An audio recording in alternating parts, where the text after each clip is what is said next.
नेहरू का नाम आइंस्टीन के साथ लिया जाता था और आपका नाम एप्स्टीन के साथ लिया जाता है। इमरान प्रतापगढ़ी जी 3 मिनट विचार रखेंगे। माननीय इमरान प्रतापगढ़ी। धन्यवाद सभापति महोदय। हम करें बात दलीलों से तो रद्द होती है, उनके होठों की खामोशी भी सनद होती है। कुछ न कहने से भी छिन जाता है एजाज़े सुखन, जुल्म सहने से भी जालिम की मदद होती है। सभापति महोदय, मैं राष्ट्रपति के अभिभाषण पे अपने बात रखने के लिए खड़ा हुआ हूं। उस दिन देश की संसद के गलियारों में सरकार की तारीफ करती हुई महामहिम की आवाज गूंज रही थी, तो उधर मेरे कानों में हसदेव के जंगलों में आदिवासियों को जिंदगी देने वाले पेड़ों पर चलती हुई कुल्हाड़ी की आवाज गूंज रही थी।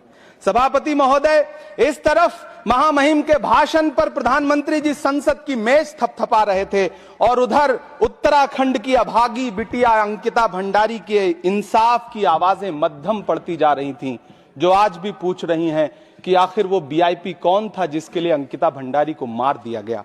सभापति महोदय, इधर महामहिम सामाजिक न्याय की बात कर रही थीं और उधर उत्तराखंड के कोटद्वार में नफरती लोगों के खिलाफ एक बुजुर्ग को बचाने के लिए खड़ा हुआ दीपक, जो मोहब्बतों की रोशनी लेके खड़ा हुआ था, उसके खिलाफ कोटद्वार की पुलिस गंभीर धाराओं में एफआईआर दर्ज कर रही थी और वो भी उस दिन हो रहा था जब उत्तराखंड के मुख्यमंत्री कोटद्वार में मौजूद थे।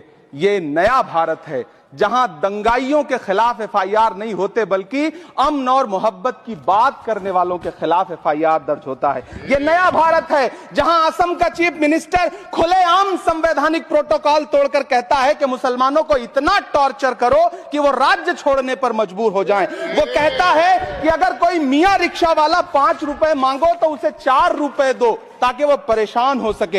ये नया भारत है जहां बरेली में खाली घर में नमाज पढ़ने पर पुलिस मुकदमा दर्ज करती है। ये नया भारत है जहां क्रिसमस की तैयारी करते हुए ईसाइयों पर सरकार मुकदमा दर्ज करती है। ये नया भारत है जहां जम्मू कश्मीर में नीट का एग्जाम क्वालिफाई करने वाले 50 बच्चों में अगर 42 मुसलमान होते हैं तो फिर मेडिकल कॉलेज की मान्यता ही रद्द होती है और जश्न मनाया जाता है। महामहिम राष्ट्रपति का भाषण में सुन रहा था। सर, यह नया भारत है जहां मध्य प्रदेश के बैतूल में बच्चों के स्कूल बनवा रहे मोहम्मद नईम का घर स्कूल इसलिए तुड़वा दिया जाता है क्योंकि वो स्कूल बनवा रहे थे। ये नया भारत है जहां कोर्ट का स्टे होने के बावजूद बनारस की दाल मंडी में सैकड़ों दुकानें तोड़ी जा रही हैं क्योंकि रास्ता चौड़ा करना है। सभापति महोदय, मैं आपसे कहना चाहता हूं कि जो